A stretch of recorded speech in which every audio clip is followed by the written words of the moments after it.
Hello বন্ধুরা, আজ শ্রাবণ মাস পড়েছে, শিব ঠাকুরের মাস, শ্রাবণ মাস।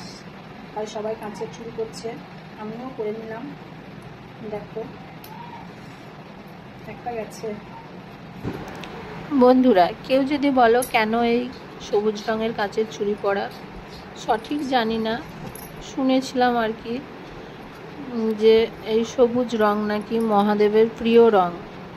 তাই এই শ্রাবণ মাসে অনেক মেয়ে বউরা এই সবুজ রঙের কাঁচের চুড়ি পরে, অনেকে শাড়িও পরে, যার যেটা ইচ্ছায় সে সেটা করে আর কি। কেউ যদি সঠিকটা জানো আমাকে কমেন্ট করে বলো। আগের বছর পরা হয়নি, কারণ আমার শরীরটা খারাপ ছিল, তাই এবছরে পরে নিলাম। দেখো বন্ধুরা, আমার চুরি করা কমপ্লিট হয়ে গেছে। কেমন লাগছে বলো, কমেন্ট করতে ভুলো না কেমন লাগছে, ঠিক আছে?